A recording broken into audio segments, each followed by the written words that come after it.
Shalom, giving all praises unto Yahweh, Bahashem, Yahweh Shai, Bahashem, Raha, Hodash.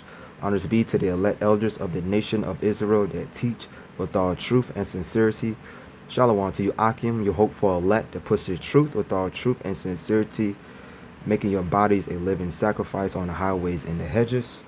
All right, Shalom, Brakatham, and Abad Babal. This is your brother Zakar Aban coming back with another video. This will be the book of Isaiah, chapter 19, from verse 21 on down to verse 25.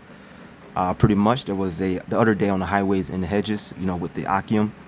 A person came on the comment board inquiring about would I break down Isaiah 19, 21, and verse 25.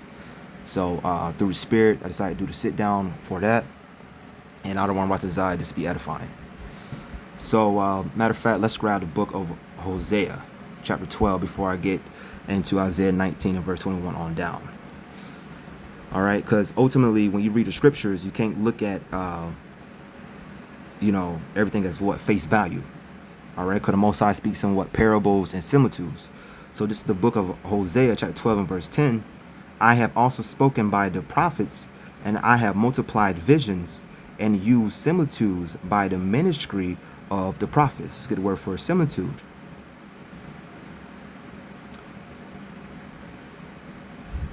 All right, because as we get into it, when you go to the book of Isaiah 19 and verse 21, it goes into what the Egyptians, and upper in the verses of Isaiah 19, in the earlier verses, it goes into what the Egyptians against the Egyptians, but that is what Esau, Edom fighting each other. All right, but these are all similitudes. Okay, but verse 21 on down to verse 25. All right, that is what symbolic of what the nation of Israel. All right, but let's start off with this. So similitude is like what? To be like, resemble, to be like, resemble, to liken, compare, to imagine, think, to make oneself like. What else to give us? To compare, be by implication, to resemble, liken, consider, compare, devise, liken, mean, think, use, similitudes. So God's what? To be compared. All right, compared, devise. All right, so the Most High uses something to compare. All right,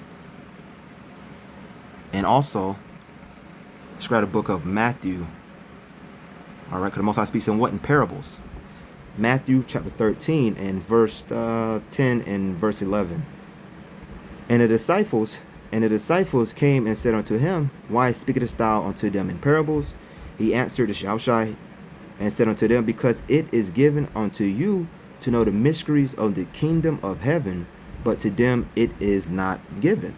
It's only given to a select few to be able to interpret what's going on in the scriptures.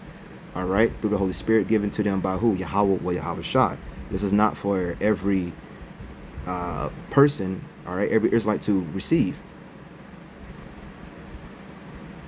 For the word for parable, Strong's G 3850, parabole, parabole. parabole, a placing of one thing by the side of another, juxtaposition as of ships and battles. So we also got metaphor, a comparison of one thing with another, likeness, similitude. All right, so once again, these are what? Similitudes. A comparison of one thing with another, likeness, similitude, an example by which a doctrine or precept is illustrated. All right, so that's how the Most High speaks. Why? Because ultimately, as he said in verse 10 of Matthew chapter 13 verse 10, all right, and verse 11, all right, because the disciples came and asked him why he's speaking parables. He said, because it's given to you to know the mysteries. It's only given to a select few. All right, an example by which a doctrine or precept is illustrated, a narrative distinction by agreeable to the laws, human. That's pretty much it. But that was a point, a comparison. All right, a similitude, as I just grabbed in Hosea chapter 12 and verse 10.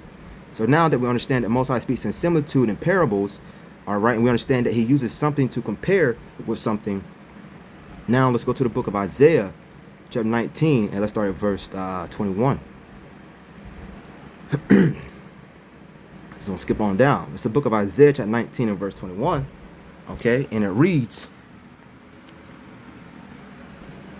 "And the Yahweh shall be known to Egypt, and the Egyptians shall know the Yahweh in that day, and shall do sacrifice and oblation. Yea, they shall vow to the Yahweh and perform it." These are the men of the Lord, all right, on the highways and hedges, making their bodies a living sacrifice.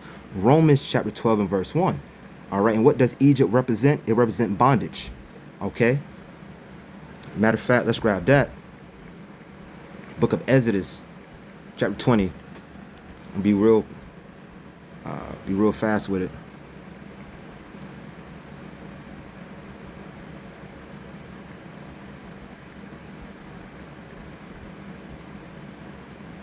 All right, it's the book of Exodus, chapter 20 and verse 2. "I am the Yahweh thy power, which I brought thee out of the land of Egypt, out of the house of bondage." All right, and we understand as modern day Egypt is what? Babylon the Great. America today. All right, this is the number one place right here. Okay, Salakia. This place right here, Babylon the Great, America, man. All right. This place, you know, right here in Babylon the Great is what? Great future judgment, man.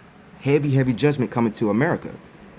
"And their dead bodies," Revelation 11 and 8, "and their dead bodies shall lie in the street of the great city, which spiritually is called Sodom and Egypt, where also our Lord was crucified." Okay? And our Lord been crucified, ultimately, you know, they put up what? False images, man. All right, but it's called what? Sodom and Egypt. Sodom, because they were doing what? A lot of homosexual, you know, activity. And Egypt represents bondage, as I just grabbed in the book of Exodus chapter 20 and verse 2. So back to the book of Isaiah 19.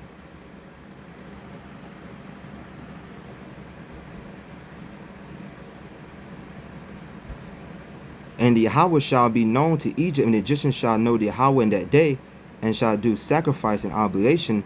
Yea, they shall vow to the Yahweh and perform it." Once again, Romans 12 and verse 1, making your bodies a living sacrifice. All right, being on the highways and the hedges. Okay, and why is the Most High saying the Egyptians? Because for a certain period of time, we was not known by our names, Israel. Okay, let's grab the book of Hosea, chapter 1. All right, this is all prophecy. Okay, he said what? "We shall discontinue from our heritage." Matter of fact, I got to grab it in the book of Jeremiah, chapter 17. All right, our heritage, man. Our name, all right, been known as Israelites from our respective tribes, okay, and our customs. Jeremiah 17 and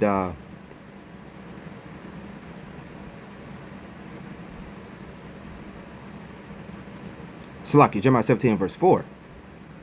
So like I said, verse 9. Jeremiah 17 and verse 4. "And thou, even thyself, shalt discontinue from thine heritage that I gave thee. And I will cause thee to serve thine enemies in the land which thou knowest not. For you have kindled a fire in my anger, which shall burn forever." Right here in Babylon the Great, all right, which is also known as Egypt, okay, which is also known as Assyria, all right. Right here, this is Rome all over again, okay. Right here in America, Babylon the Great. I'll read again. "And thou, even thyself, shalt discontinue from thine heritage that I gave thee, and I will cause thee to serve thine enemies in the land which thou knowest not, for you have kindled a fire in mine anger, which shall burn forever." Okay. This is the book, grab the book of Hosea, chapter 1, all right? Because why is the Most High saying, you know, Egyptians, when this is, when you continue to get the precepts, because through what? Through our precepts we get understanding. Psalms 119 and verse 104, all right? Because we understand that ultimately these heathens would not be receiving any salvation, okay? None of the promises or covenants was given to them, nor would it ever be. Hosea chapter 12, Hosea chapter 1, and let's start at verse 9.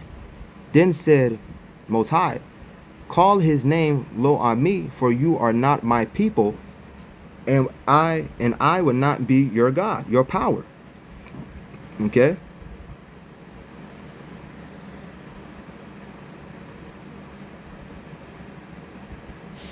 Strong's H 3818. Lo ami. Lo ami. Lo ami, not my people, symbolic name given by the prophet Hosea to his second son Gomorrah. All right? Because why? Because ultimately all the wickedness we have done. Okay? When you go into the covenant, once we go off, the Most High, brought all the curses upon us. All right, verse 10, yet the number of the children of Israel, and read it again, Hosea 1 and 9, then said, Most High, call his name Lo ami, for you are not my people, and I will not be your God. Okay? So our heritage. Yet the number of the children of Israel shall be as the sand of the sea, which cannot be measured nor numbered, and it shall come to pass that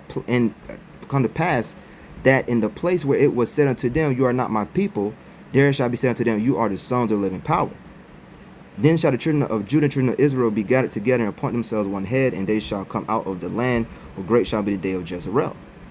All right, but the point was right here that we was not called by the names of Israel, man, from our respective tribes. All right, back to the book of Isaiah 19. Slakia.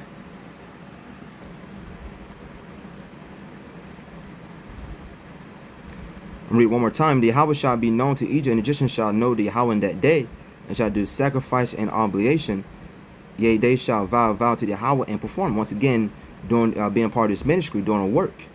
All right, and the Most High will not be dealing with the Egyptians, man. Okay, at all. All right. Matter of fact, let's grab the book of Zechariah. All right, because this is not speaking about actual Hamites. This is speaking about Israelites. All right. So just to prove that this is not speaking about Hamites, let's go to the book of Zechariah 14. All right. Because once again, the Most High speaks in similitudes and parables. All right. He used comparisons. So once again, Isaiah 19:21 are who? The Israelites. Just to prove it. Because right here, Zechariah 14 and verse 18. And if the family of Egypt go not up and come not, these are what the actual Hamites, and come not, that have no rain, there shall be the plague wherewith the Yahweh will smite the heathen that come not up to keep the feast of tabernacles. Okay? They're not going to have the law, the statutes, commandments within them. All right? The Israelites are. Start off with the elect. Okay? They still going to be, they still be going off, man. All right? The only ones that going to be righteous are who? The Israelites, who the promises was made to. And if the family of Egypt go not up and come not, that have no rain, there shall be the plague wherewith the Yahweh will smite the heathen that come not up to keep the feast of tabernacles. Just going to what? The kingdom. This shall be the punishment of Egypt, the actual Hamites, and the punishment of all nations that come not up to the feast of tabernacles. All right? That's the punishment. Okay? As it said, they will not, receive rain, all right, for their crops and all that. All right, so they will be ultimately punished. Okay, let's moving on. Isaiah 19 and verse 22. And the Yahweh shall smite Egypt. And the Yahweh shall smite Egypt, he shall smite and heal it. All right, and the Yahweh shall smite Egypt. Okay, meaning what? The 2/3, man. 2/3 of our own people. Okay, let's get the book of Zechariah 13.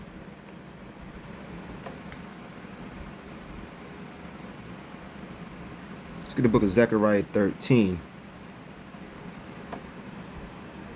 And it, excuse me, and it shall come to pass that in all the land, said Yahweh, 2 parts therein shall be cut off and die, but the third shall be left therein. All right, going into who? The 1/3, the elect, but the 2/3 gonna be what? Cut off. And the Yahweh shall smite Egypt.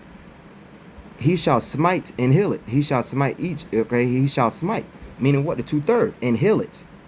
Okay, meaning what? The 1/3, and they shall return even to the Yahweh and shall be entreated of them and shall heal them. Back to the book of Zechariah 13. Let's finish this up. Zechariah 13 and verse 8. And it shall come to pass that in all the land, said the Yahweh, 2 parts therein shall be cut off and die. All right, because he said, well, he's going to smite Egypt, right? But the third shall be left therein. And I will bring the third, okay? Because once again, 2/3 going to be cut off. They have to be. All right? It's clear as day that we see a lot of our people have to go. All right, there's no question about it. All right, majority of these jakes are just gone. Okay, the best thing for them is just to die on, just to die, man. All right, which is really a mercy kill. Verse 9.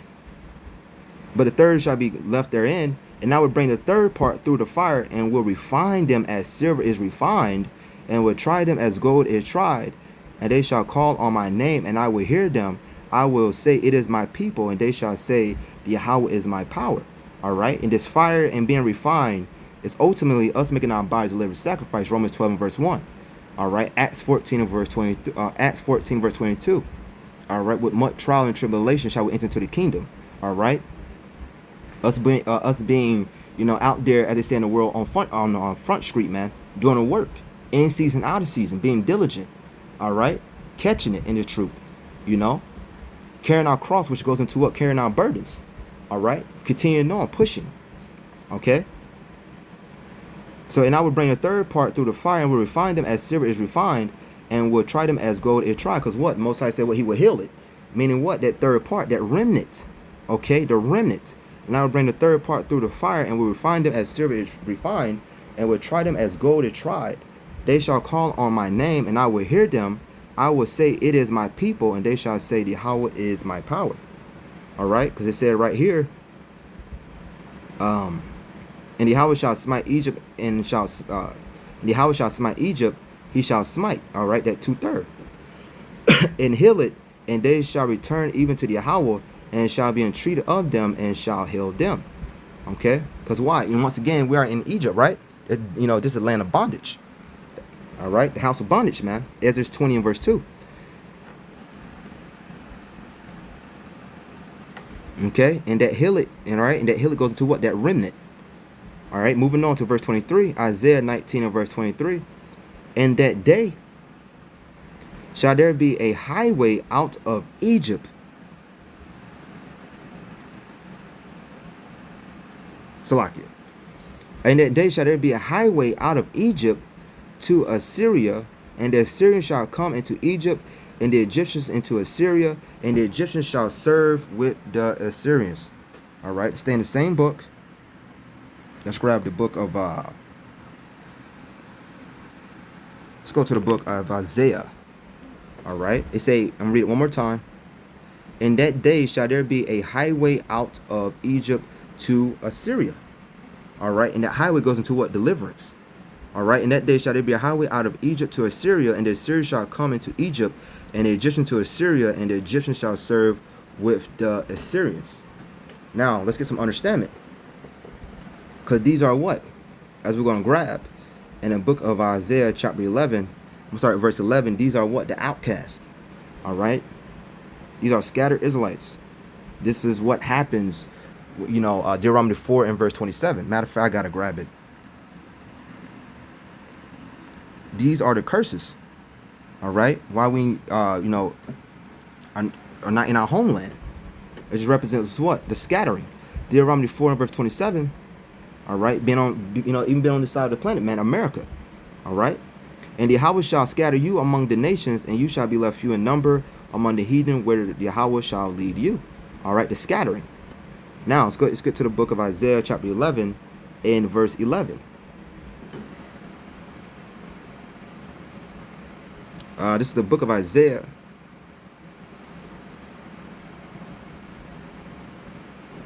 In verse 11. And once again, this Assyrian, all right, and using Egypt, these are all symbolic. It's all symbolic, all right. And it shall come to pass in that day that the Most High, Yahweh, shall set his hand again the second time to recover the remnant of his people, which shall be left from Assyria, and from Egypt, and from Pathros, and from Cush, and from Elam, and from Shinar, and from Hamath, and from the islands of the sea. All right.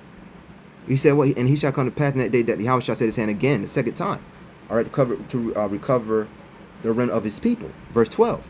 And he shall set up an ensign for the nations, and shall assemble the outcasts of Israel. All right, these are Jakes, man. These are Israelites. These are not actual Assyrians or actual Egyptians or Hamites. No, these are just, you know, Most High once again is using this similar to parabolic. All right, these are what they're called metaphors, man. And shall assemble the outcasts of Israel and gather together the dispersed of Judah from the four corners of the earth. All right. So, Isaiah 19 and verse 23 once again. And it reads, "In that day shall there be a highway out of Egypt to Assyria, and the Assyrians shall come into Egypt, and the Egyptian to Assyria, and the Egyptians shall serve with the Assyrians." Okay. Now back to the book of Isaiah chapter 11, and I'll start at verse 13. Okay, to break down what Egyptians shall serve with the Assyrians. Isaiah chapter 11 verse 13. Okay, because ultimately, all right, that goes into what? When it says that Egypt shall serve with the Assyrians, that goes into what? No more infighting. Okay, it said the envy also of Ephraim shall depart, and the adversaries of Judah shall be cut off. Ephraim shall not envy Judah, and Judah shall not vex Ephraim. All right, that's them coming together as what? As one, man. The envy also of Ephraim shall depart, and the adversaries of Judah shall be cut off. Ephraim shall not envy Judah, and Judah shall not vex Ephraim. All right, no more what you'll call infighting. Okay, and the Egyptian to Assyria, and the Egyptians shall serve with the Assyrians. All right. Matter of fact, and let's grab just to prove about those, you know, because once again, all this represents, you know, our people being in what? Captivity. You know, Assyria and all these, you know, different names. So real quick, let me grab a few more precepts. Get ready to close it out. The book of Hosea, chapter 7, all right, in verse 11. It say Ephraim also is like a silly dove without heart. They call to Egypt, they go to Assyria. Okay, right here. They go to what? Assyria. Once again, all of this is representing what? You know, just you know, our captivity. It is symbolic. Let's grab one more. Let's grab the book of let's see. Let's grab the book of Hosea, chapter 11, verse 11. Let's grab a few more. Hosea chapter 11, verse 11. They shall tremble as a bird out of Egypt, and as a dove out of the land of Assyria, and I will place them in their houses, said Yahweh. They shall tremble as a bird out of Egypt, and as a dove out of the land of Assyria. All right, because Egypt, once again, represents what? Bondage, captivity. All right, all of this. And as a dove out of the land of Assyria, and I will place them in their houses, said Yahweh. Going into what? The kingdom, man. All right.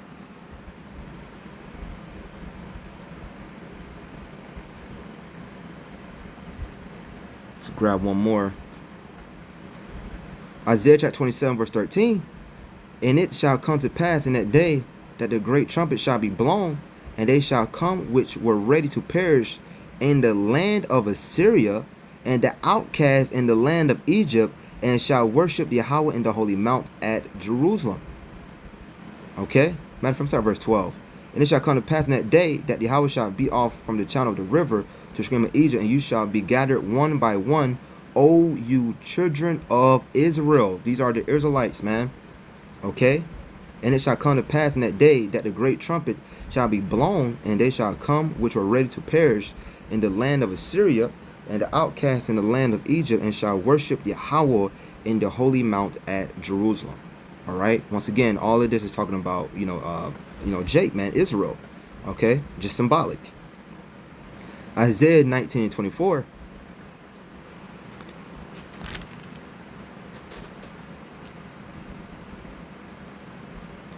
Okay, because I said captivity. Matter of fact, I gotta grab one more. Salakia. Let's grab one more. Let's see, grab Zechariah 10. That should be it.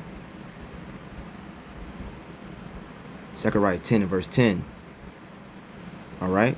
I will bring them again also out of the land of Egypt and gather them out of Assyria, and I will bring them into the land of Galilee and Lebanon, and place shall not be found for them. All right. Once again, it's just all representing our captivity. In that day, Isaiah 19:24, in that day shall Israel be the third with Egypt and with Assyria. All right, in that day shall Israel be the third with Egypt and with Assyria. That third shall, where it says, in that day shall Israel be the third, goes to what? The 144,000. All right. With Egypt and with Assyria, even a blessing in the midst of the land. All right. With Egypt and with Assyria, even a blessing in the midst of the land. Going to what? That large multitude. All right. We read a book of Revelation 5 and 9. I'm going to read on down. Then I'm going to grab it. Whom the Yahweh of hosts shall bless, saying, blessed be Egypt, my people, and Assyria, the work of my hands, and Israel, mine inheritance. All right. All this represents what? Matter of fact, let's grab it. All right. The 144,000 and that large multitude. Okay. Because the 144,000 are at the forefront of that 1/3. All right. Or that governing body, the head. In that day shall Israel be the third with Egypt and with Assyria, even a blessing in the midst of the land. All right. In that day shall Israel be the third. All right. Once again, that remnant, that elect, 144,000. Let's grab the book of let's see. Let's grab the book of Revelation, chapter 5. All right. He said with Egypt and Assyria. Once again, all this going into what? That large multitude. And they sung a new song, saying, thou art worthy to take the book and to open the seals thereof. For thou wast slain and hast redeemed us to Most High by thy blood, talking about Yahushai, out of every kindred and tongue and people and nation. All right. Our people was scattered amongst all. Okay. Deuteronomy chapter 28. Okay. In verse 64. I'll read it again. And they sung a new song, saying, thou art worthy to take the book and to open the seals thereof. For thou wast slain and hast redeemed us to Most High by thy blood, out of every kindred and tongue and people and nation. All right. And not everyone is able to understand the song. Okay. As I grabbed it earlier. So I'm going to give it to a select few. Revelation 7 and verse 9. Okay. Now when we start the heading of this right here, it's going into what? The 12,000 out of each tribe. That's the 144,000. Right. That's that. Matter of fact, I got to grab it one more time.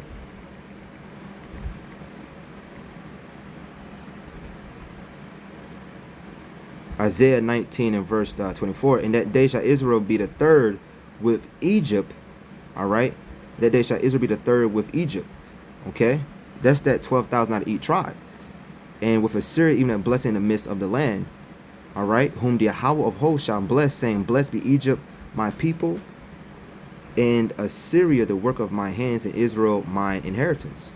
All right. Let's go to Revelation 7.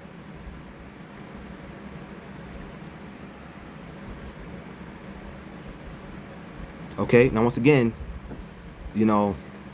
right here, the 12,000 out of each tribe. That's that, as you see on the screen, 144,000. But then you got what? That large multitude. Because as we grabbed in the book of Isaiah chapter 11 and verse 11, all right, it says what? After this, Isaiah chapter 11 and verse 11, it says what? That, that remnant, his people's, all right. After this I beheld, and lo, a great multitude, which no man could number, of all nations and kindreds and people and tongues, stood before the throne and before the Lamb, Yahushua, clothed with white robes and palms in their hands. All right, that's that large multitude. These are the people. All right. As it says in the book of Isaiah. Yep, chapter 11, verse 11, the outcast, man. And it shall come to pass in that day that Yahweh shall set his hand again the second time to recover the remnant of his people, which shall be left from Assyria, and from Egypt, and from Pathros, and from Cush, and from Elam, and from Shinar, and from Hamath, and from the islands of the sea. And he shall set up an ensign for the nations, and shall assemble the outcasts of Israel, and gather together the dispersed of Judah from the four corners of the earth. All right. And we understand why, we were scattered. It all goes back to what? The covenant that we made, and not able to uphold it. Deuteronomy 28 and verse 64. I'm going to bring it out real quick. Deuteronomy 28 and verse 64. And the Yahweh shall scatter thee among all people. Matter of fact, let me start out. Who is the Most High speaking to? All right, let's make it.